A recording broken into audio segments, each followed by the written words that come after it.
o'clock changed our lives. It's not on a lack of care on all of our parts. Like, look at me and you and people, like, we truly genuinely care, but that doesn't necessarily always steer the boat, if you will. I want to use every expression, Daniel. I just made up steer the boat. I don't know if they use that over there, but he might steal it now and take and run with it. But, you know. Yeah, I don't know. Steer a boat. I don't know. Steal a boat maybe here. Steal a boat. Current climate. I think it comes down to agenda. Right? You can want to do the right thing, but when your decision making is dictated by someone else's agenda, and when your agendas are different, that's it. That's the breach of trust, right? And you can't overcome that. So they can be, you can be good people, you can want to do the right thing and that kind of stuff. But if your agenda at the end of the day isn't the same, I mean, what's your agenda? Your agenda is to spread CrossFit, right? Right. There's no short-term dollar sign on that, or there's no meeting in a month's time to show a P&L or justify something to a potential investor or that kind of stuff. As soon as that creeps into decision-making process, it's going to be difficult.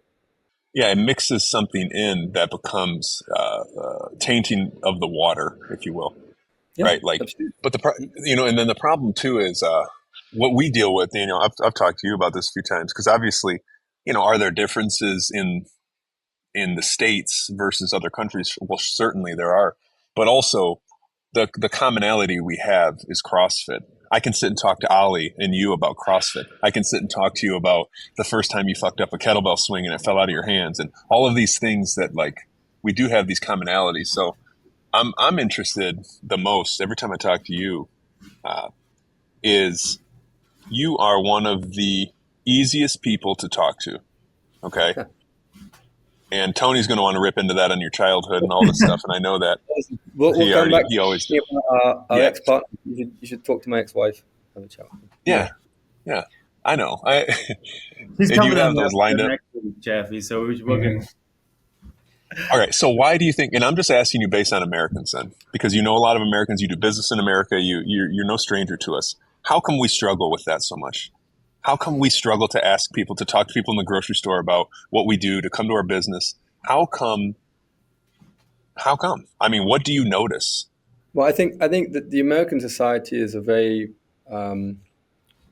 it's a hugely commercial society, and I'm not saying this in a bad way. It's just the way it is, right? You're not everything you do, but a lot of what you do is dictated by the dollar. Because compared to like European countries and other nations, there's relatively little social security or any safety net sort of thing. So you've got to, you're born and brought up to go and fight for what you're going to have, right? You got to go, you got to sort yourself out. You got to stand on your own 2 feet. You got to get the first deposit on you got to get a good credit rating. It's all around building that sort of future, and then your environment is hugely commercial. Like everything's an advert, everything's a walking billboard. It's like highways, radio stations. You can't watch a TV show. A 20-minute TV show lasts 45 minutes in the States. It's crazy. You got like publicity. So I think you guys get wary of being pitched to. I think you get wary of having those conversations of, oh wait, what are you trying to get out of me now? And I think that means that you're less trusting in a certain sense. Even when the person talking to you really wants to help you, really just wants you, just come down to the gym, just try it out, just have a workout. It's like they're like, what's the deposit down? What are you trying to get your hand in my pocket? And I think it comes from that. I think the U.S. society is it's all based around the dollar. I mean, and I'm not naive to think that the European society isn't as well, but I think we're polluted a lot less by advertising and the commercial messages than you are in the US. I mean, it's at an extreme, right? It's got to an extreme in the US. Well said. Hey, he's going to take this to detach us from the US dollar. Okay, he wants to put CrossFit on the Bitcoin standard. That's all I heard. Yeah, I tell you what, I heard. The issue internationally is that the dollar's been so strong for the last few years, right? That just made like affiliate prices elsewhere. Not only was there the increase and all this kind of stuff and the level 2 requirements, but it's like, when the dollar's gone to like 106 to the euro or 102 to the euro when it was at 120, it's literally like putting on 15-20% on Right. top of for courses, for everything. I mean, it's been a bit of a handbrake internationally for sure. I had Bitcoin. Let's just Bitcoin it. Well, I told everybody That's a gold. Let's just put it in long gold. yarn. Yeah. fine. Let's do gold. Everybody will come pay your affiliate fees in gold, Oh, and yeah. like people would have been super happy, and then everyone would have been very happy. In bullion. Oh shit! That would have Bullion. confused the shit out of people. Yeah. How much is this brick worth? I don't even know. I can't even put it in my pocket. I can hardly. Yeah, that's why we CrossFit, is to be able to carry your bullion around. That's how you. My favorite thing with people about like cryptocurrency, they're like, "Well, I can't touch it." I'm like, "Can you touch gold?" And they're like, "I'll get back to you on that." Yeah. How much of your actual money are you touching anyway? It's all it's all make believe. Yeah. Yeah, Totally. totally. No, I think that's an interesting take, though. Back to what we were just talking about, Andrew bringing that up, and of course creating the world war here in regards to the economy of CrossFit. But it is true, right? I mean, I don't know if I wouldn't say I've never thought about it before, because for sure, Chaffey, you and I have talked about this in regards to like, the nuances and the intricacies of, we'll call it domestic versus international affiliates or CrossFit in general. But like Europe in general, aside from getting like the social and the economic part of it, but like you guys have houses older than America, right? Like first and foremost, right? You've been around, culturally has been around, society's been around, things have been around. And America, for all intents and purposes, the American dream, in many ways, I think becomes the American curse, to your point, right? Where it is very much dollar driven. It is very much, make or break, carve your place, do your thing.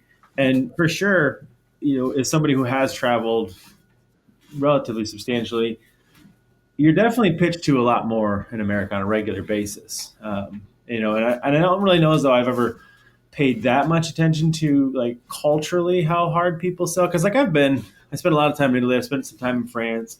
You still get sold to, but it's a different conversation. It's kind of more of an intimate conversation as opposed to a direct and deliberate pitch where like in America, everybody's so averse to it. I think it's an interesting way to bring that up because I never really thought about it that way, but yeah, it's for sure definitely one of the issues, I would say. You've got a very bipolar society as well, which is taken to the extremes in the US. You've got the super fit that'll do anything to like, have longevity and quality of life, and they'll go out and buy, Whole Foods and buy their meat straight from the farm or the ranch and all this kind of stuff. And then you've got the ultra unfit couch potato. They're medicalized and that you've got these two extremes that I think you probably have them in a larger percentage than we do in Europe. And I think we have more people in the middle in Europe, that aren't not quite so ultra fit, not quite so ultra unfit. We're like pandering in the middle. But you're in a society that seems to be making an attempt to become healthier holistically at the moment. Whether it's like through the RFK and the looking at what's in the food and going to the source of metabolic disease, right? We'll see what the future holds. But I regardless of where you are in the world, I still stand firm on the belief that we're in an industry that has an amazing future, and we underestimate its power because we talk about weight loss or muscle gain or and yes, prolonged functionality and I say that well anchored into my 50s now, right? So you're feeling all the joints and stuff, but we hugely underestimate the value of the affiliates and the gyms on a social perspective. We talk about community and all this kind of stuff, but do we understand the positive impacts of that? Really, are we studying those enough? It's like there's a really good book out called The Dopamine Brain. I don't know if you've read that one yet, but it's talking about addictions, depression, solitude, and in it there's a section that I just like highlighted several times, saying that the three best medicines for any sort of depression or sense of solitude even going as far as suicidal tendencies, is actually music. So listening to music, or singing to your favorite songs, or and if you play an instrument, it takes it even further. The neurotransmitters and the hormones that are released are pretty crazy. Exercise is the second one, and the third one is proximity to people. So physical proximity to people. So not being isolated. And I think we underestimate just the impact of those three things when you bring people in for a class. And so I think just on that basis, coming out of COVID and stuff, there's a huge opportunity in all the countries where we lock down. There's a huge opportunity in these societies where look at us, we're four people talking. We're all isolated in our own living rooms or offices, right? We don't come together anymore because technology doesn't. It means it's not compulsory for us to function, but it is compulsory for us to thrive. And so places like CrossFit boxes, I think, have an even brighter future. I mean, the way technology is taking us, the ability to go to one place. Traditionally, churches played that role, and I think they perhaps in some societies play it less and less. From the late 90s to, I'd say, probably a couple of years ago, there was kind of like not a rejection of the church, but it was seen as uncool, or and so there's a whole generation that haven't been going to it. And I think what substitutes it, or what can substitute it, is a really good CrossFit gym. And so regardless of finance and cost and everything else that's going on, you can talk about high rocks and all this kind of stuff. The CrossFit gym, whether it's in Europe or in the States, I think has a really bright future if the owner of the gym sorts his shit out or her shit out. For sure. That's my take on it. It's not society. The issues with gyms today, it's not societal. It's operational. There's it's come up a handful of times, at least on hearing that it's not lost on, I think, any of us, as well as the guests that come on, that like now is probably, I would say, one of the best times, if not the best time in history, to own an affiliate. Despite, you can point your finger at all sorts of crazy things. What's HQ doing? What's the games doing, et cetera? Take all that out of it, which is honestly just a huge distraction, and well-timed or otherwise.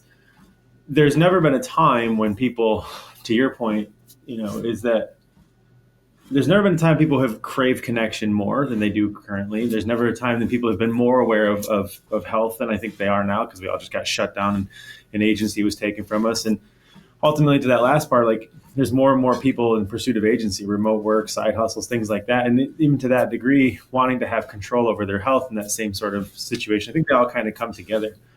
And I think back to the dopamine brain, there's another good book, which is The Magic Pill. And I think in there is where it says the opposite of addiction is connection. And that thing it always comes up to me. And not to say that CrossFit is the antithesis of addiction, because for sure you can get very addicted to that in and of itself. But I do think, even if you took all the other health things off the table, all the other societal things off the table, and you just went back to addiction and that epidemic, like the affiliate in and of itself can solve that problem. It can solve all these problems, and they're all societally mainstream. But the reason why I'm glad that you're on here is that I've had enough chances to sit in enough rooms, enough people sharing conventional wisdom as to effectively how to help people. The thing that is important is, yes, now is the best time probably in history to own an affiliate, but there's a caveat. You got to be able to tell people what the fuck it is that you do inside an affiliate, and you sum that up relatively perfectly in terms of your prospecting conversation, because it's not about how well you articulate it. It's not about how eloquent you are when you state it. It's just simply how often do you talk about this thing? Because I think that there's that part of it. Now everybody is paying attention to health. Everybody's paying attention to fitness. If we don't get affiliate owners empowered to go out and approach the public and speak to the public, all that's going to get lost while the big dollar gets chased into like these other camps who will talk and will say it louder and we'll market more and we'll do more things. And so I'm glad that you're on here, because this is one of the things that I bring it up all the time. Like, the solution is simple. Go find Chaffey, listen to what he says, do that. But here's the thing that I know to be true. The reason I send them to you is because it's so simple. Go prospect your balls off. Get your team to prospect their balls off. Everybody's happy. people are happy, you just won't do it, right? And the reason is multifold, right? And that's really where my life's work come in, is like, that's fine. Now we know that you know what to do to be successful. The question is, why aren't you doing it? And that's why, I think you and I get along so well, is because it's like, it's not that hard. The question isn't what to do. The question is, why aren't you doing it? Well, it's kind of, the bring back everything we do to two fundamental things: is delivering amazing hospitality or service, right? That's number one. And then once you do that, then ask your current members for more business. That's it. And then prospect from inside out. So you do this, and traditionally box owners, they like doing that first piece. They like the coaching piece. They like, they're getting that magic moment. The people, lying on the floor going, wow, great workout, and the applause at the end and all that kind of stuff, and great programming and whatever. I'm looking forward to. They love all that interaction and that instant recognition. But that second piece of like going, you really enjoyed that, yeah. So who are you going to bring with you tomorrow? Yeah. Just that. It's like, oh, well, I hadn't thought about it. Hey, think about it. If you want to bring someone in, let me know, and they'll be my guest. Yeah. That's what prospecting is. It's not. It's not more complicated than that. The other thing, people think that prospecting takes a huge amount of time, and it doesn't. It just takes being aware of every single opportunity that presents itself to you. And obviously, prospecting is easier when you're in, city center, grade 1 location. You're on a main street, but you pay for that too, right? You're paying a higher rent per square footage than if you're out in the boonies. So there's a trade-off there where you choose to locate your gym is not an empty cost. That's a marketing investment as well. Your location is your first marketing investment. So there's a decision to make there as well. But I think also one of the fundamental issues we have with not issues, facts that we have with our cohort of affiliates is that because CrossFit, we've always come from a place of passion and belief, not a place of investment, right? The investors in fitness, all right, well, they'll go and open in France. They'll go and open on air. It costs $1.5 million to open. But then there's a model that, over 5 years, you've paid back your initial loan, you've paid yourself $80K a year, etc. They'll go in for that, or they'll go for an F45, 40 grand down, pay for the fit out, probably like a $300K initial investment. Take a 15-20% deposit on that. You've invested $60K, the rest is on loan, and you're paying 9% revenue, right? That's where the investors who want to create wealth have gone for those models. And what they're not understanding is that if you do this CrossFit thing right, you can do both. You can be the passionate CrossFitter who wants to coach people, but you can grow your business to actually create wealth. Your box shouldn't just be a way to pay yourself as a coach or pay yourself a wage. It should be a way that when you want to sell off, like look at the baby boomers now, baby boomers and Gen X, right? So obviously the older Gen X than me, I'm not quite at the moment where I'm going to sell my gyms, but they're selling their businesses at a rate that's never been seen before. Every generation will get to that point. So you should open with the end game in mind.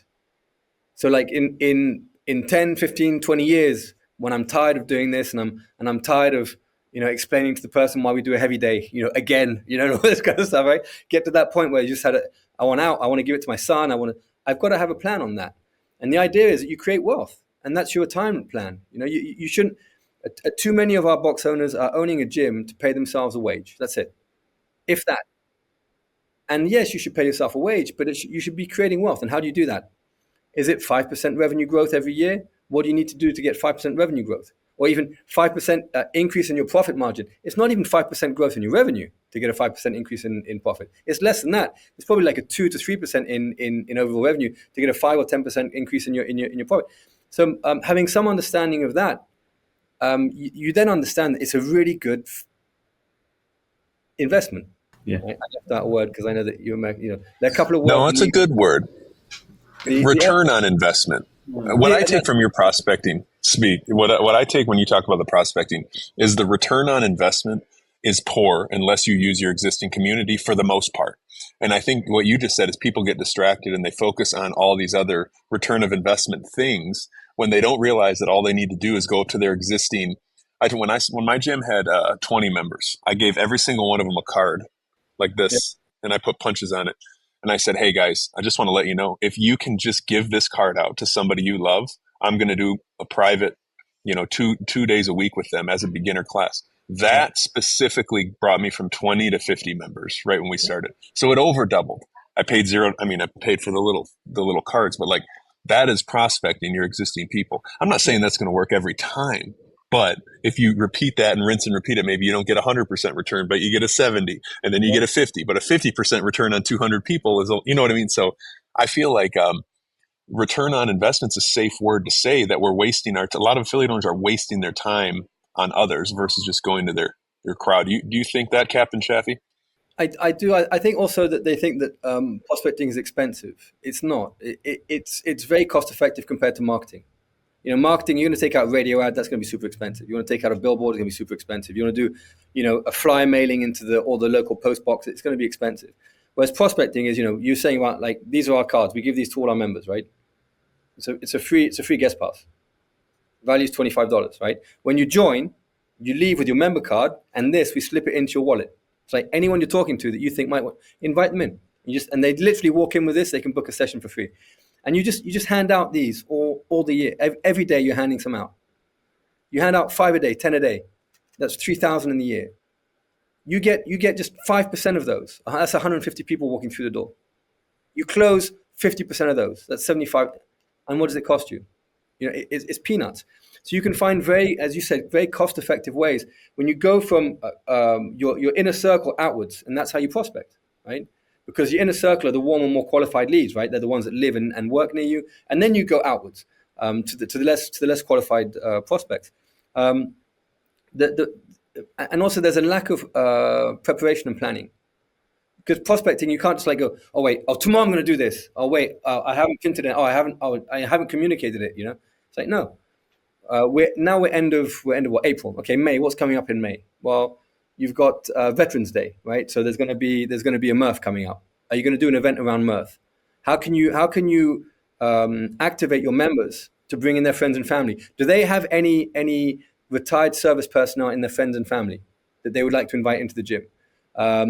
Is there a family day? Can you do a marathon row in teams of 4? But only 3 of you can be members. There has to be 1 guest in each team. You got 10 rowers. Every time you do that, it's 10 prospects, and it's like all these things. And you communicate 10 or 15 days before the event happens. It doesn't cost you anything. It costs you absolutely nothing. But you give different excuses throughout the year to your members to think of different people in their circle and bring people in. And we've had people that will come in, and they'll come in for a 7-day guest pass in December of 2023. And then they'll take the St. Valentine's pass, and they'll come in for the summer camp. And it's like, oh, we're giving them all this free time. And then they join our gym in March of 2025. And we've been courting them. It's like we've been dating them for like 15 months before they decide that, we can go to first base, right? But that's fine. The adoption of a new service or product, it takes time. You have the pre-contemplation phase, then you have the contemplation phase. And for different profiles, it takes a different amount of time. So we need to plan and prepare and then use the natural calendar throughout the year to do this really cheap prospecting. Every single month, I would encourage every gym to have an event, Different people talk about it. You can call it bring a friend. We just call them social events, And is it a morning run and breakfast afterwards? We give, coffee and croissant because we're in France, whatever it is, We've done a running club. But if you want to come to the running club for free, you come with a guest. That's it. And so we get 20 people on the running club. We've got 10 members and 10 guests. And so you do things whereby you can just get people in, and you don't have to do the hard sell. The other thing that blocks affiliates is they think, I'm not a salesperson. I don't like selling. No one likes to sell. No one likes to be sold to. Just get to know people. And when you've got them in front of them, ask them some questions. Find out about them. How can you help them? Then show them how you can help them. And then if they're interested, show them prices and help them make a decision. That's what selling is. It's not. It doesn't have to be the pointy shoe, second car salesman type sell. You want to know what's funny, Daniel, is people. I ended my call yesterday with all the affiliates. I have about 30 that come on at least once a week. And I don't know how the call ended, but I started talking about, RFK wants to convince moms that it's food dye that's going to give their kids autism, but actually what he is after is insulin resistance. And guess what we have the solution to? Yeah. We have the solution to, and I started ranting, and I basically gave half the level 1 in a 30-second sentence. And then I paused myself because I'm going nuts. And I said, guys, you want to know one thing about me? I've never been a salesman, but I have such high education in what we do. But it's not necessarily to coach people. It's so I can have these conversations right here. And then I had a gym owner drop in one time when I was coaching, and I started going on the whiteboard, and I started talking about dinosaurs and how they were bigger. And I see this person looking at me like, this fucking guy runs level 2s. And I snapped out, but you know what? Those 30 people in class, that's who I am. You know what I mean? So what I try to get these owners to understand is, if you're authentic, you're one of the most authentic people I met. First time I met you, I go, this guy doesn't care what people think about him. He's gonna live his life. Okay, this is just theoretical. If you are in charge in the first 90 days, that's what we do in America. First 100 days. First 100 days. Isn't that President Trump just come out of 100 Yes. days? Yeah, it's about, we're almost there. Okay, he tanked the economy, but if you didn't buy the dip, that's on you. Hey, listen, he dipped it to create opportunities. It's gonna exactly. That's what I'm saying. So if you were in charge in the first 100 days, this is all theoretical, right? What are the next steps that we take as an organization? In charge of what? In charge of what? I don't know. I'm just saying, if you were shot calling, you know what a shot caller is? Yeah. Okay. You just say yeah, or yeah. A shot caller is someone who calls the shots. So that's my thought. If I were a shot caller for what? You're leading. You're steering the boat, to go back to that, of CrossFit. Oh, okay. Yeah. Okay. So thank you, Cary.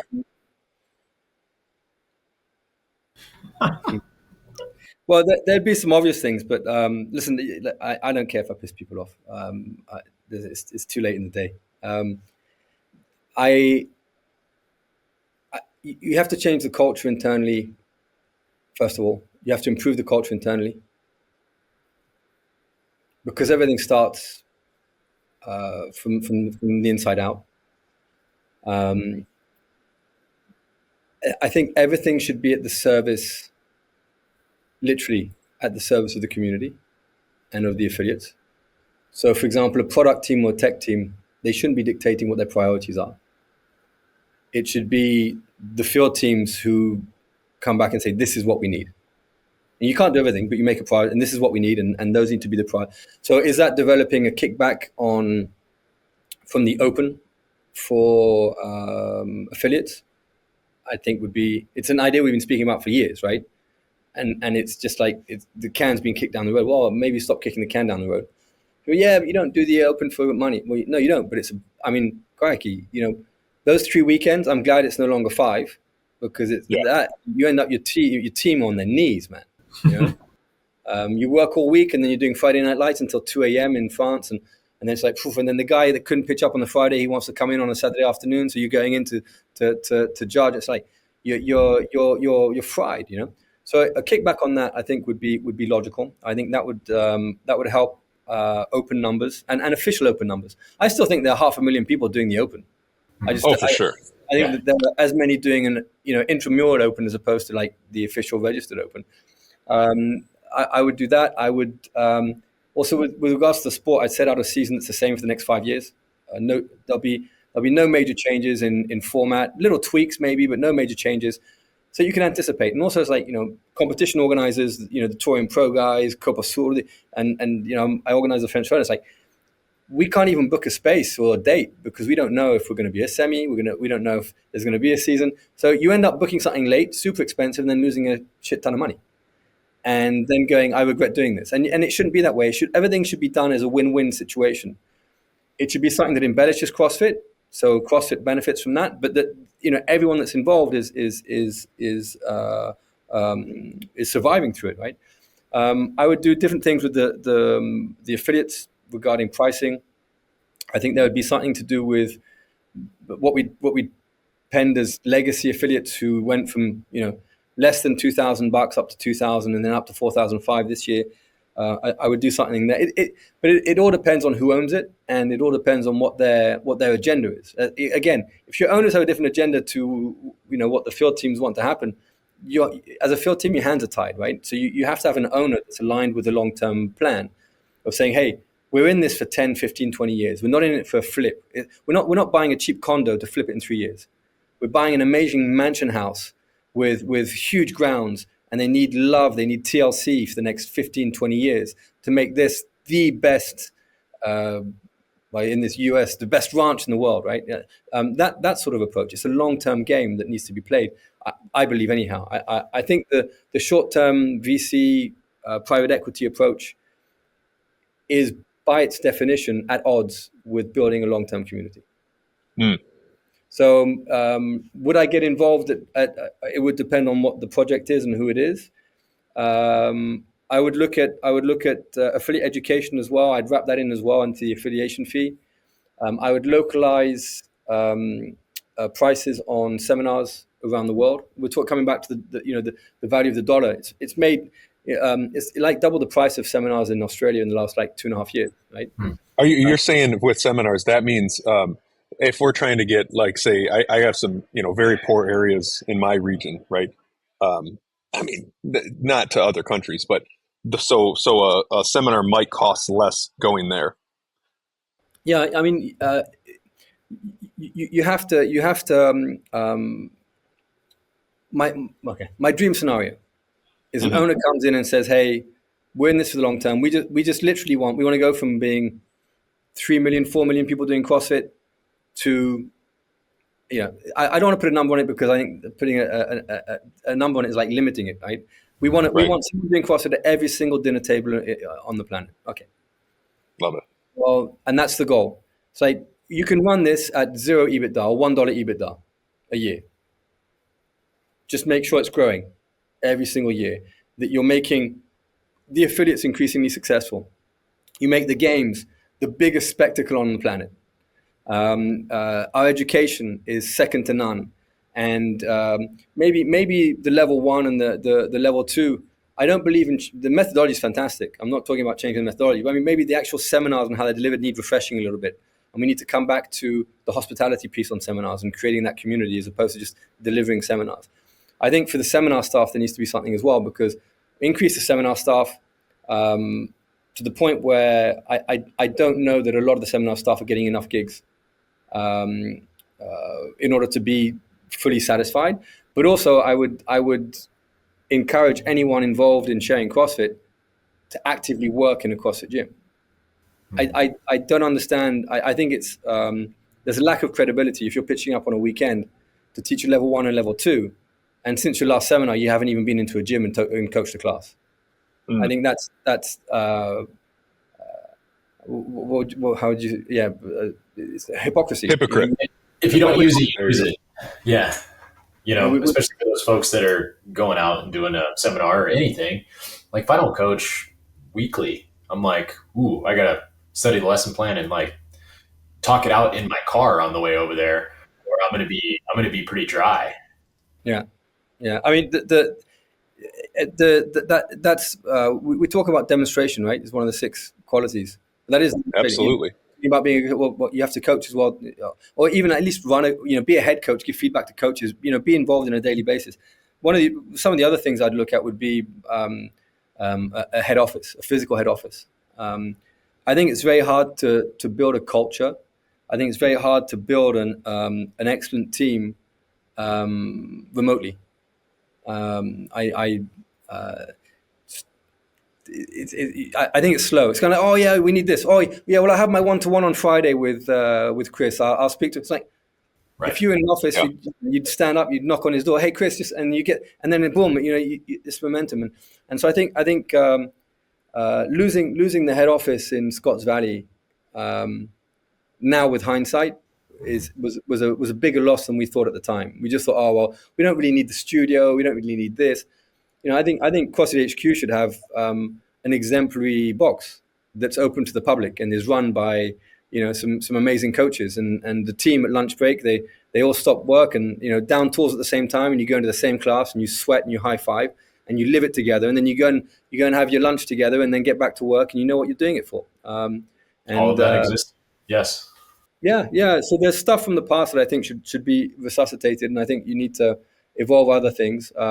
I think we need to work with some really smart partners on education as well. There's some amazing people out there today, whether it's in the strength world, in the gymnastics world, that are doing You're their talking thing. about bringing back the SME. I think that was a good time. I think it was a good and also stuff like the competitors course, and you get some games athletes or some amazing EDU people that have been high up in the sport, doing that sort of stuff, and giving opportunities to seminar staff to go out and do an equivalent of the old CDP. You remember the Denise Thomas, Austin Maliolo thing, and globalizing that, right? Where red shirts you can book a red shirt to go into your gym for a day, and work with your coaches and evaluate your coaches and give them feedback. Or it could be 2 days. I mean, I had Austin and Denise come out to Bordeaux 2017. So it's going back a while now. It's like 8 years ago. They came out for 5 days. They cost me an arm and a leg. I put 4 guys through the course, and it was a lot of money. I mean, it was like a lot of money. Have you seen Austin's pool? I think I paid for half of Austin's pool, and but it was worth every cent. It was talking about it yesterday with my director of training. He was just about to become a head coach at the time, and that 5 days just took everyone they were already pretty good coaches, but just took everyone to this next level of expectation. And then they went back to the 3 boxes and just distilled this to all our coaches. And so that indirectly, and now we've got 49 people. And I know that what we're doing with the 49 people in our teams that week with them 8 years ago still has a daily impact on what we're delivering to our members.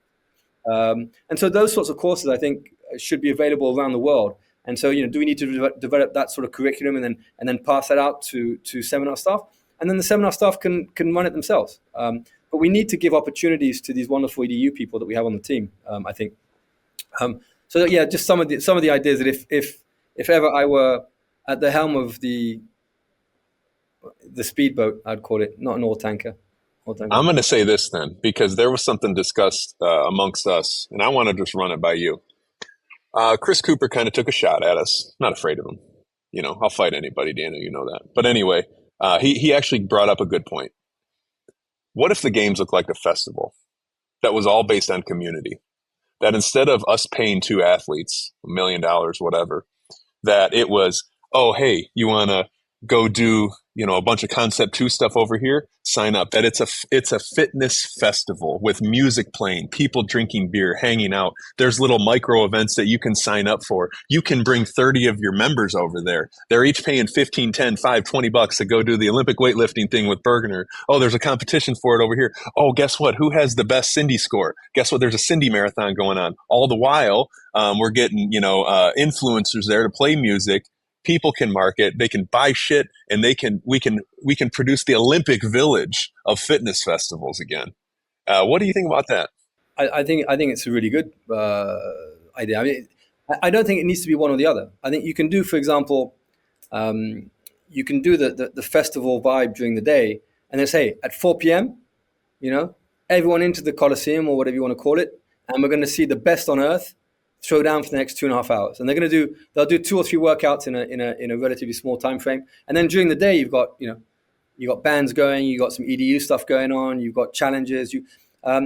If you look at the success of like High Rocks at the moment, right, that's a mass participation event because it's low barrier to entry, it's pay and play, there's no guesswork, you know what you're getting. Is there something where we could do a mass participatory event during the day where you get literally, you got 10,000 members from your boxes? We're not talking to just coaches and box owners. And they come in and they're playing all day, and they've got food and they got education, and the kids have got something, and you may have like a bouncy castle for the babes or whatever it is, and you got Q&As going on, you've got all the whole caboodle. And then in the evening you stop and then you go and see the best in the world. And I think there's something to do there. I think also, it's like it's easy to criticize Dave and the games team, right? But they haven't really worked with their hands untied, right? For sure. And so, best case scenario would be, hey, you've got this 3-year window, make it the Woodstock of fitness. And make the elite part the most viewed event on earth, or one of the most viewed events on earth, right? The TV stations are fighting over themselves to get to, Sure. Crown, but fill that stadium with 12,000 absolute crazies for CrossFit, right? That have just had a wild time during the day. Their family have, you've had, postnatal classes, you've got kids classes, you've got, whatever it is. And I think we're getting there. Like you at the Madison thing where there was a 5K run, all that kind of stuff. There was really nice vibe out in the car park. I think CrossFit can chaperone that a bit more. And Dave tried it when he had the bands go into. You remember the beer tent, the beer garden in Madison? What was the name of that? What was the name of that? Yellow Wolf. He had that concert with Yellow Wolf one Saturday evening where the guy was just telling us we're a bunch of effing this and effing that, throwing beer on us or something. So we were moving towards that. Well, that was more of like a grunge punk pogo style thing, but we're moving towards that. The Woodstocky type thing. And I think it's a really good idea. You create a community with fun, and when it all just becomes about finding the fittest and nothing else matters. I don't know. That's not all that much fun, right? It's amazing to watch. It's aspirational. It makes you want to go back to your gym and train. But for you to want to come with, as you said, hey, we've rented a truck. We've got 50 spots on it. We're gonna be driving to, come on out, and there's a campground, and we can all camp or that kind of stuff. There needs to be way more than that, right? It's like if I want to bring my son, you've met Sam, to the games. If I say to him, hey, we're just and he loves it. He knows them all, right? I mean, he's met most of them. He's on first name terms with half the top 10 guys, right? But if I say, hey, we're going to go for a week and we're going to just go to the games, he's like, oh, what can we do before? What can we do? There's got to be more. There's got to be more to it than just that. And we need to be increasingly talking to not just those that think they resemble the fittest on earth. We've got to be talking to all these generations, the young, the silver surfers. We've got to be talking to those that are, aspirationally fit, the young ones, this kind of stuff. And I think that adaptation of the games is a good one. Why did Chris Cooper attack you on that? What was his? No, he didn't tag me personally, but I just, I would consider myself one of the most outspoken field reps, perhaps the most. I think sometimes me and Chase battle to see who's gonna. I'm not Chase though, so I have a different, But at the end of the day, I think that there is positives in criticism, but we as a company have been a little bit scared and on our heels to put somebody up front and say, hey, fuck you. And that's kind of what we used to do. And it doesn't mean that we need to continue to just, be, I don't want to say we're like not aggressive anymore or anything like that, but we defended who we are and what we did with our education, with our methodology, and also to what you're saying. I think there's been a lack of adaptation too. I think affiliates want, they do want some more from education. Maybe they want a business course. If they want to talk about business, if they want to talk about prospecting, if they want to go back and learn about conjugate stuff, like we used to kind of have, or we were pushing in all of that direction. And it seems that, as a field leader, like you said, I can deliver a lot of information right now. So can all of them, except doesn't mean it's going to do anything. Right. And so that's, I respect that. I think the thing about being unapologetic about CrossFit is true, right? We have to have a sense of belief. We have to be proud of CrossFit. We have to have passion. But I also think that we shouldn't be afraid of criticism. Mm-hmm. But when people just scaremonger and try and pull the cover or try and destroy CrossFit, that's where the gloves come off, right? And I don't think Chris has done that. I think Chris is no. Where I love a lot of what he does. Where I differ in opinion with him is on the role of PTing, because his model is very PT based, and my experience in my gyms tells me that people that do very little class or don't get involved in class are not as integrated in a community. Mm-hmm. And that's why, for me, in my gym, we're about group coaching. And yeah, we do offer PT, and some members do want PT, or they want one session of PT a month, and the rest are in group class, or one a week, and the rest are in group class. But I really believe that the class model, the class format, is where we excel at building the right environment. And so that's why I differ with him in opinion. But I don't know that he's. I think he's got some really good ideas for CrossFit. I think it's don't know. interesting. A lot of this whole conversation is just culture and creating it both, internally at HQ, and the argument I would make there is like, yeah, HQ used to be this like, this really jagged edge tabletop made from like old saws. They're all rusty.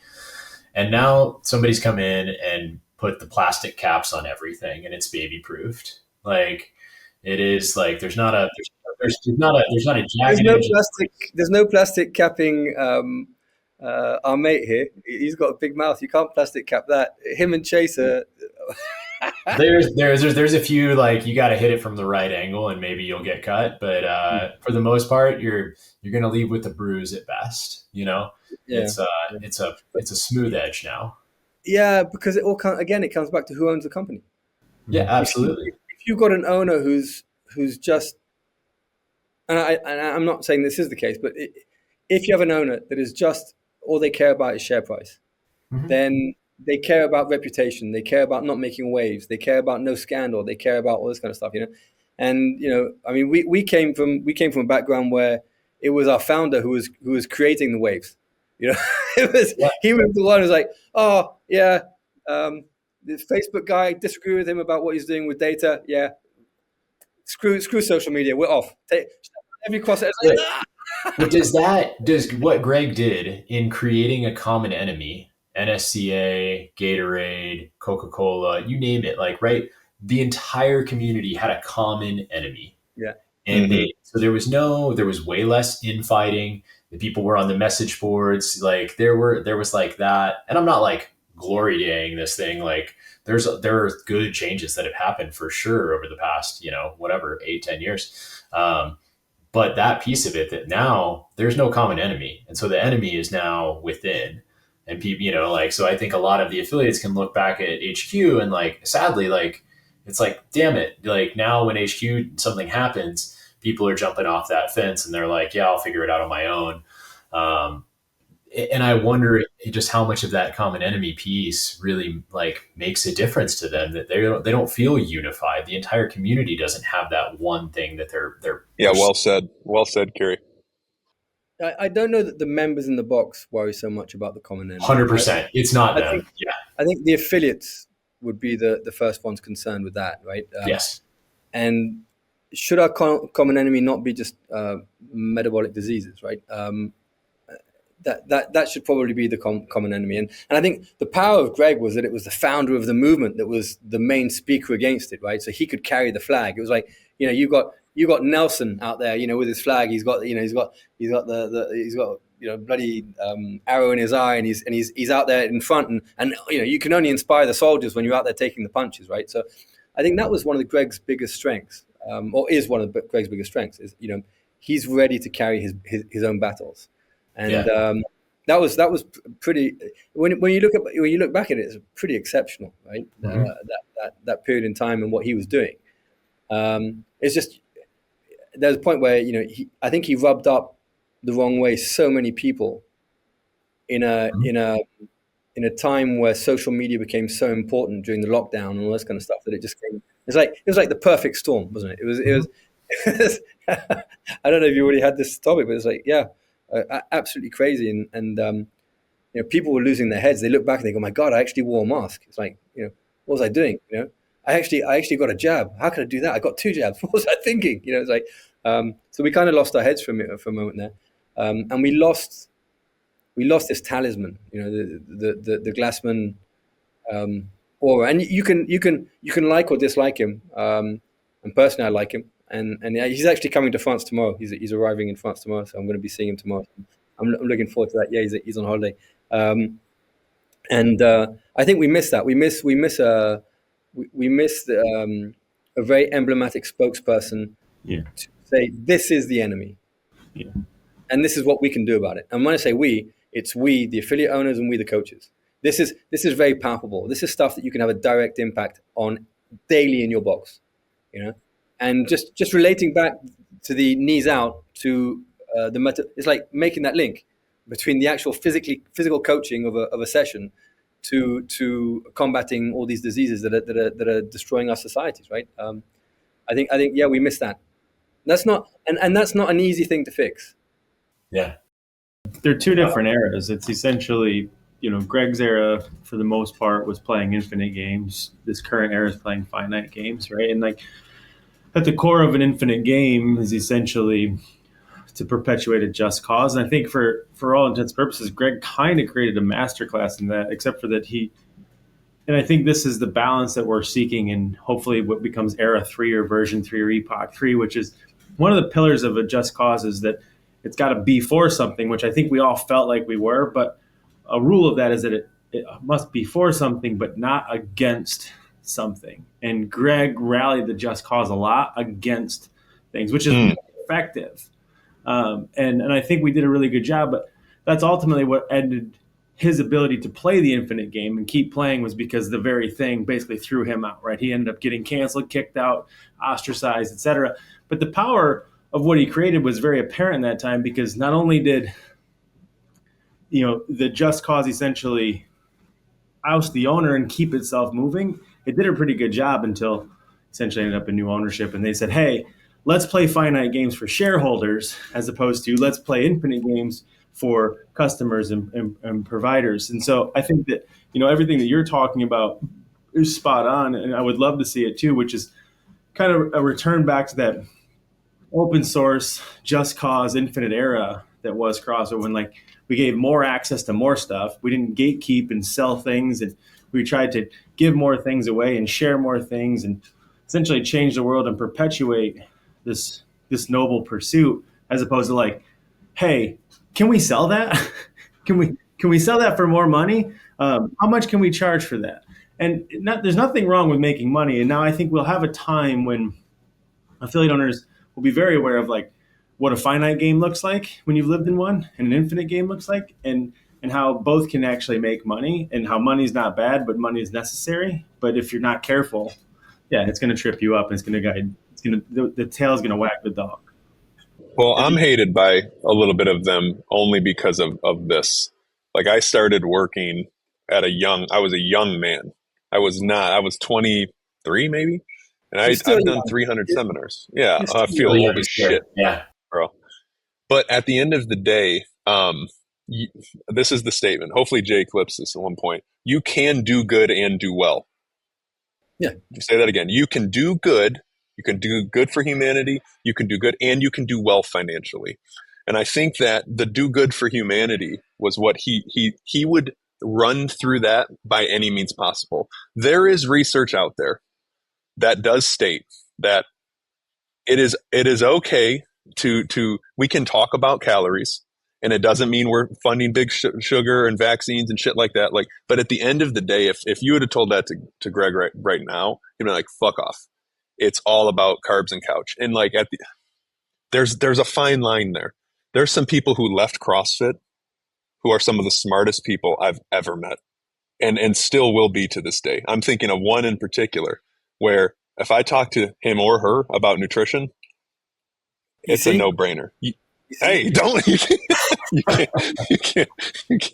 can't say it. But at the end of the day, like I don't know if there's a smarter human being I've ever been able to be in front of, do seminars with. Yeah, but you see didn't leave because she disagreed with the nutrition methodology of CrossFit. So you got to be very careful on that one. Right? No. Yeah. But I'm just saying in general. DC is a very good example of really why Greg's nutrition methodology is still superior to even the most advanced, and it's because it's accessible. Right? Anybody can get off the couch and off the carbs. It's Correct. Very difficult to get out the scale, get out the cup, get out the grams. And so, sure, it's not forever. It's not whatever. It's not going to be the thing. But like realistically speaking, you could spend the rest of your life off the couch and off the carbs much easier than you're going to spend the rest of your life macros, micros, etc.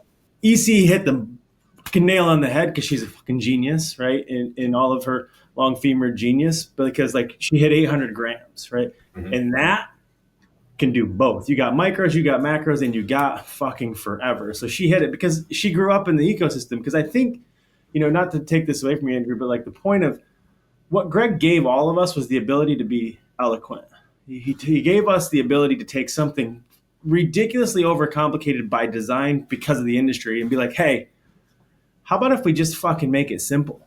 And how about if we just make it fun and we just get lots of people to do it and then we check the data? And if we can do that, then we can do it better, right? And like that's how we all just grew up. And then time goes on and we live long enough to become the enemy. And all of us are like, you know what we need? We got to put on VO2 max. We got to do all these things. And there's a place for that. But the point is that if that becomes the version of CrossFit that we morph into, we move into the thing that is not accessible, not available, not applicable to the audience. And that's, I think, the point of it that really matters is because you're right, 100%, Andrew, that like, hey, Greg's prescription has flaws, right? But kudos to him because he's going to die on that sword. He's not coming down from that pulpit. And there's something it has flaws, but it'll still work for 99% of the people you want to get into your gym. Absolutely. Oh yeah. Right? And then combine that with the movement piece. You know, he wasn't just a movement guru, and he wasn't just about nutrition. You know, he brought the whole package to the table, and he was one of the first to do it. And what riles me now is people that have made a lot of money over the last like 15 years thanks to CrossFit, whether it's having been on seminar staff or as an athlete, then turning their back on it and go, CrossFit, and they start CrossFit bashing because they think it's going to get them views and stuff. That's my pet hate. They're the ones I tell to fuck off. To coin your phrase, mate. It's just because you've got to a place 15 years later where you need to, go and understand your VO2 max, and you need to, weigh and measure and all this kind of stuff. It doesn't change the fact that 99% of the population, all they need is literally more movement, more consistency with good mechanics, right? And then a correct dose of intensity, and then add that to slightly wiser choices on what you're sticking in your face. And you're going to be healthier in 3 months' time than you are today. And you said it. He took something that was perceived as being so complex. Mm-hmm. This vision of fitness was this unattainable thing of like elite fitness is like they're born like Greek gods and goddesses. There's something that is actually very understandable and very actionable. And that was Greg. That is Greg's brilliance. He takes it's like you listen to some of his metric stuff. Right? It's like, man, I read some of those papers, I'm lost. Some of that stuff is super scientific.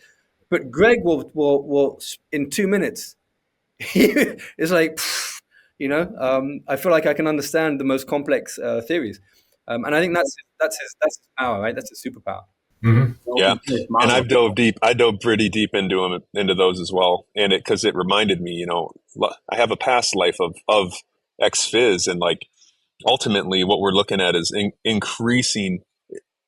We're fighting insulin resistance to make people more insulin sensitive, and simply doing high intensity functional movement capable to the individual, their physical and psychological tolerances, and not eating that much will help. Now, guess what? If you overeat on sugar, chances are you're going to fucking overeat.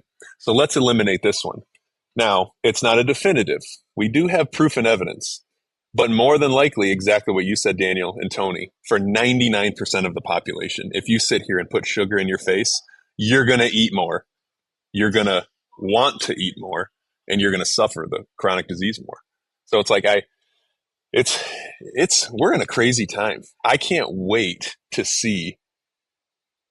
I can't wait to see where fitness is going to be in 10 years. But I agree, it couldn't be a better time to own an affiliate, because once again, I think CrossFit will emerge as the experts in fitness, because we are.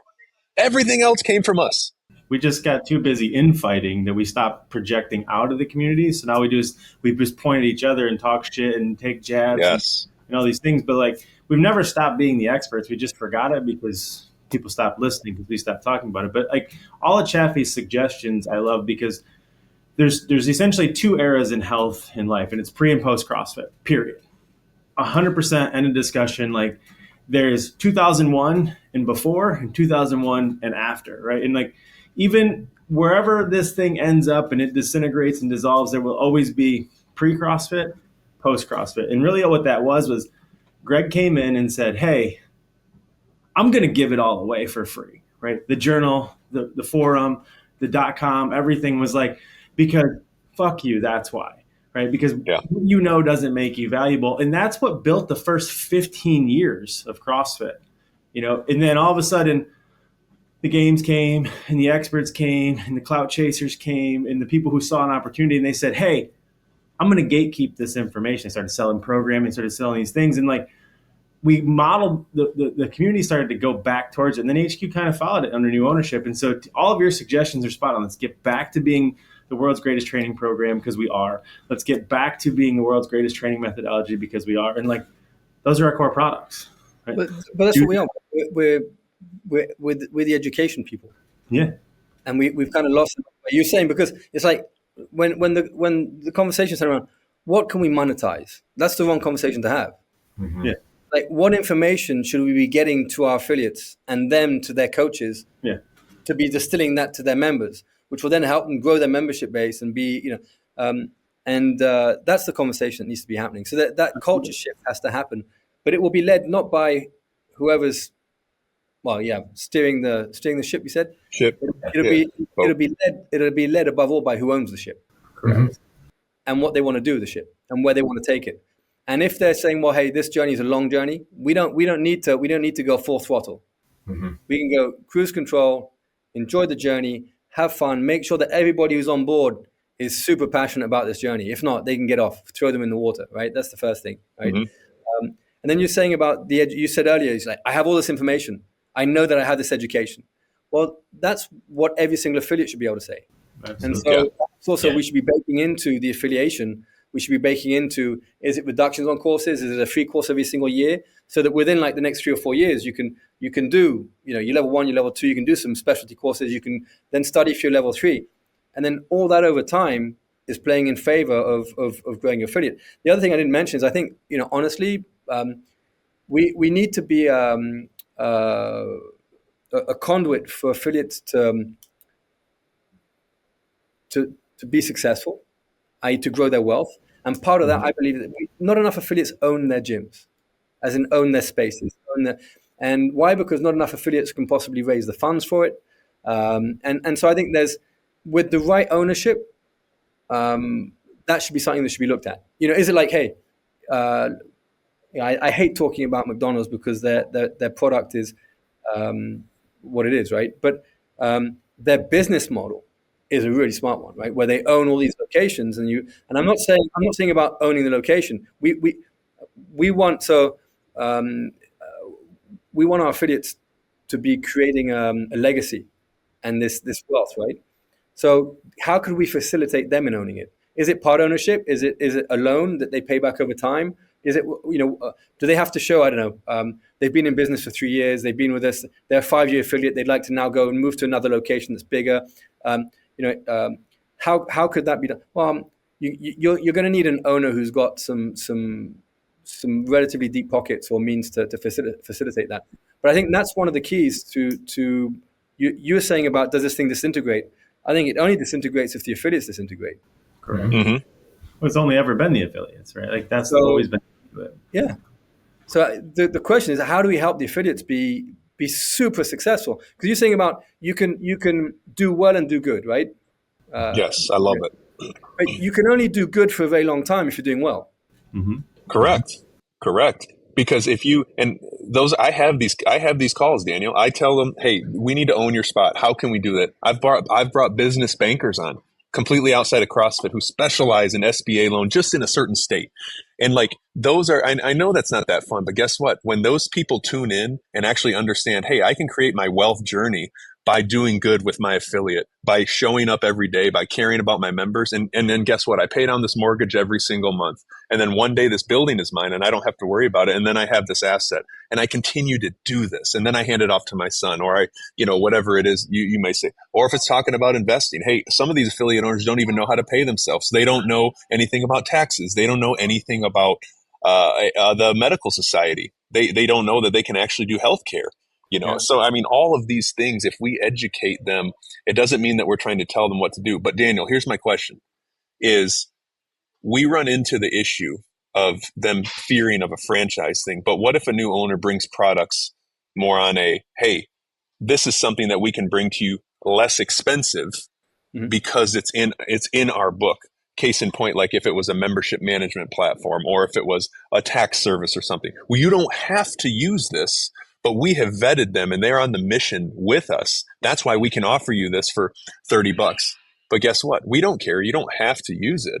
And I don't know if that's something that you find good, bad, ugly. I think if it's an option, it can only be good. And if so, I'll give you, like, I pay. So I've got 3 boxes. So multiply your membership software times 3, right? That's what I pay every single month, every month of the year. And then I pay banking fees. My banking fees for my 3 gyms are 1,500 euros a month.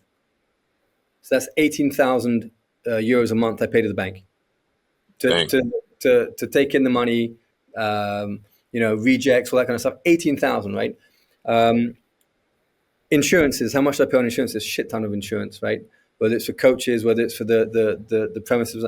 So if an owner comes in and they have services whereby instead of paying 18,000, I can pay 15, it's like, holy shit, the affiliation basically pays for itself just by me banking. If they can give me the same service at a better price, then I would be stupid not to look at it. If they can give me a member management software that is as good as what I've got now, but then saves me $120 per gym or $150 or $300 a month per gym, I would be silly not to look at it. So I don't think that turns you into a franchise. A franchise is all these franchises. I call them same service, different colors, right? Because they do the same thing in the walls. It's just like the branding is different. Same service, different colors. That's not it. My gyms are my gyms. You'd have to run me over in your big 4x4 several times to stop me from doing what I want to do in my gyms, and to start imposing my opening hours or what educate me on what excellence should look like. Don't tell me what I should do. Right? Yeah, well said. Education people. We don't impose this little red book, with normal stuff. That's a franchise. They tell you what color and where your prices should be hanging, and what your furniture should look like, and all this kind of stuff. Like, some gyms don't want to have any fucking furniture. Some gyms don't want a reception area because don't tell someone they have to have 5 showers, or they can't have a cold plunge, or and that is the freedom to own your own gym and make those decisions and to express yourself as a small business owner is wonderful. But then, can I use some help in finding cheaper banking? And yeah, for sure. Yeah, and we haven't brought that to the table, right? I think one of the things that will need to be called out here is, like, we can have all of these things. We could be able to save affiliate owners like $10,000 tomorrow, but I want to say that, not to degrade any affiliate owner because they're amazing, but right now the affiliate owners are as tuned in as like a teenage kid sitting at your dinner table with headphones on and staring at their iPhone. And that's because we've said, like, oh, we're on our phone too. We're so otherwise distracted and engaged in other things that they have lost the trust in CrossFit to say, oh, what you guys are doing at CrossFit is exactly what I need. And so I have a really attuned ear to it, right? Like when you tell your kid, like, hey, like, this is what's going to happen for you, and they're like, yeah, whatever, I got it. And you're like, I've already lived a life. Like, I'm giving you my knowledge to pass this on to you. Do you know, you don't want that? Oh, because I'm telling you what to do. So how do I I guess the question here I have for you, Daniel, is like, how do we get that ear back? And how do we build that trust back? Because there are people that are tuned in, of course, but is the large enough audience tuned in to be able to really make this happen? So there's a formula to trust, right? Can you read that? No, you can't, can you? Mm-hmm. Yeah, that's all right. Turn it. Oh, that's better. My handwriting is a bit shithouse, right? There we go. So trust is a scientific formula to trust, and it was a super smart lady who taught me this. Trust is you're credible in what you're talking about. So the credibility factor. So, for example, like when a movie star talks about politics, I'm like, I don't even listen to them. It's like, what the fuck do you know? Right. That's credibility. Amazing actor, play with your guns, explosions, jump out of a plane, whatever it is. But don't tell me, where my values should lie and all this kind of stuff, right? Just act, right? So they're not credible. So this is where I think we should be strong, right? Because we've got these decades of education, we've got these decades of experience, and then the next thing. So it's a multiple afterwards, right? It's credibility, it's consistency. Consistency in the message. So you're not changing your message all the time. This is good. No. This is good. No, this is bad. No. We're not doing it this way. No. If you can't be going, you can't be going through all the spectrums, right? You've got to be consistent in your message to gain trust. And then the third thing, is proximity. And this we've been lacking. Proximity is in so.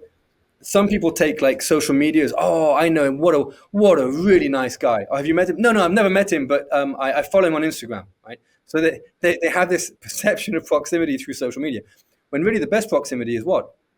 It's okay, yeah, an email's good, phone call's better, face-to-face is even better.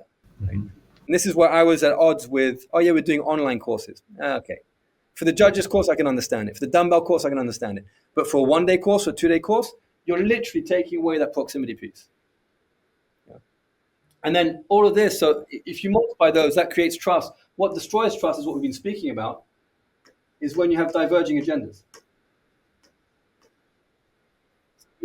We have to align the mothership's agenda with the agenda of the affiliates and what the coaches are doing on a daily basis. And if the perceived agenda, this isn't about the true agenda, it's about the perceived agenda. If the perceived agenda is they perceive CrossFit as being what can we monetize, as opposed to what is good for the growth of CrossFit, it annuls all of this up top, and it brings trust. So for me, this is fun. I mean, this is like what can we do to increase credibility? Well, let's go brainstorm that. What can we do to work on consistency? Let's go brainstorm that. What can we do to improve our proximity? Let's go and work on that. And so, for example, I'm a big fan of the Open. I'm a big fan of semifinals with in-person semifinals. I'm the big fan of the games. Why? The opportunities just to get in the same room, get under the same roof, live the same experiences, right? And you build a community around moments of shared experience. Normally, hopefully, shared pleasure, right? As opposed to shared trauma and that kind of stuff. But that's how you build a community. So it's like, how do we do these things? That would be the beginning of the game plan, if you want to build this. Does that make sense? Totally. Yeah. Dang, man, that's some good shit. No, I just want to go buy that whiteboard. Yeah. Isn't it cool? That was solid. Yeah. That was like, let me pull this out of my pocket. I just like. Now you mentioned. Not often. I always Not expect often you we to get be outsmarted. So, I never think that you're in your own home with the whiteboard right there. So yeah. Oh, I'm in my office right here. Yeah. I love it. Yeah, Chuck, you've never been to my place, have you? None of you have. No. Because you guys don't come to France. You don't want to come over the pond. Well, I've been to Louvre. I've been to the gym, but that was like 20. I don't even know what it was, 12, maybe. But that was. We weren't even in the same location as we're in now, right? No, you weren't. Okay. Was that the old bank that had the glass floor? Yeah. Jeez, man. Yeah, that was cool though. That place was sweet. I loved that thing. I was like, wow. It had the vault downstairs with the 4 platforms. Yeah. That was. When I finally removed it, I was super bummed. But then the new place is super cool. So I was like, oh, okay, that's a little bit cooler. But that bank vault was great. I was like, oh, that's awesome. Yeah. It's a shame we lost that. That was a good location. But the floors were in glass, so you couldn't drop anything. There's a random dog in my one, so I'm gonna have to be right back, people. Like, be careful doing burpees; you might go through the floor. But we had matting on it. So. Yeah. Man, I couldn't agree more with that, Daniel. I don't think I've ever seen that equation put out, and it strikes home because I have owners de-affiliate, and they'll literally call me and say, Andrew, I love what you're doing, but I can't stand HQ and I don't align. And I'm like, I'm sitting there listening. I'm like, bro, I am HQ kind of, but I get where you're coming from. Mm-hmm. Yeah. Right. Like, I'm trying to be here for you. I'm not going to try to beg you to stay or beg you to come back. But so we are like, that's just well said. It's well done. I think if somebody listened to this podcast, they could wrap full circle of what they want to see in things going forward. I think also there's huge value in the affiliate gatherings, right, as well, in that proximity piece and the messaging there. And but again, if it's done for it's not really the wrong reason. If it's done because you want them to stay affiliated, that's not really the right reason for it. It should be because you just want them to walk out with stars in their eyes and inspired, and to go and be more successful afterwards, right? Exactly. And affiliation shouldn't even be a question. It's it's like the discussions, and we get sidetracked by all this white noise from different parts, and it's like the discussion should really be around, like, okay, you as a box owner, what do you need to grow this year? Just how can you end the year with 24 more members than now? It's 2 per month. What do you need? How can let's focus on that. How can you retain slightly better? How can you get just a few more people to walk through your door every single month, right? Just focus on those things. And you got 24 more members at the end of the year, okay? Or let's make it even simple. You grow your business by 10% over the next 7 years. You've doubled the size of your business. So you've got 90 members now. Okay, what can we do to get you to 99 at the end of the year? And then at the end of year 2, what can we do to get you to 109? And then at the end of year 3, what can we do to get you to 120? By year 7, you've doubled your number of members. You've at least doubled your revenue. That means you've more than doubled your profit, or what you can pay yourself or invest into your coaches. Those should be the discussions we're having with the box owners. And that should be part focus of, we're talking about education. The education is around what we deliver as a service, but we need to educate them to be able to operate better as well and be more successful. That combined with, as you said, right, could we give them some advantages on, is it member management software, make some savings, and that kind of stuff. I think there's no one answer that covers everything, right? I think we have to do several things to help the affiliates. But the affiliates have to be the core of everything. We can't, the question shouldn't be what can we monetize? And again, that comes down to who owns you. Who owns the tanker, right? And will they let the tanker be driven like a speedboat as opposed to like a friggin' oil tanker that takes forever to change direction? Right. Yeah. Right. So as you said, the first 100 days, right? I think if whoever buys it and you have to wait for the person at the helm to make fundamental change, you have to wait 100 days. That's someone who hasn't been paying attention. 100 days seems fast right now. In reality, if somebody came in at 100 days or 30 days, if you steer the ship in 10 days. That's because of the last year that we've lived, right? It's just like, right. In this, it's like, I don't know, it's like dog years. This last year. Yeah. Every day, 7 days, right? So I don't know who's going to buy it, and I don't know who's going to run it, but I just hope that some of these messages will land on, we'll end up kind of. Didn't we talk about that like a year ago? And then that's pretty cool. That's something's happening that we agree with. Yeah. But I do think this next sale is fundamental. A lot of companies get sold all the time, but this it's not about a company. It's about a community, and I do believe that if it goes to another VC, then that would be hard. The credibility, consistency, proximity, that proximity piece is really, really hard. And then the problem with VCs is that with the consistency pieces, according to your last quarterly P&L, the focus can change, and there's no consistency, right? We've lived that as well, right? Where it's like, oh, hang on, the results are really bad. Throw that out. Oh no, we won't do that. But we were saying a few moments ago that 30 million people, and now it's like and that's just by the nature of the ownership. So I think you need a benevolent, and I've been called out by an American affiliate for saying, he's so naive if he thinks there's a benevolent billionaire who wants to buy CrossFit. I'm not saying there's a naive billionaire. I don't think you become a billionaire by being naive. I think a billionaire who's in it for the long term. Mm-hmm. So you can buy this thing now, and whatever you buy it for, I don't know, 350, 400, whatever they want to sell it for. How are you going to get a return on that? Mm-hmm. What would you do to flip it in 3 years to come out as $1 billion organization? You'd probably sell off the sport, to so UFC and I have no idea, right? On one hand, you destroy it long term, right? Yeah. And you destroy the community long term. I think the best way forward is someone who comes in and goes, okay, we've got a long term plan. We've got 11,000 affiliates.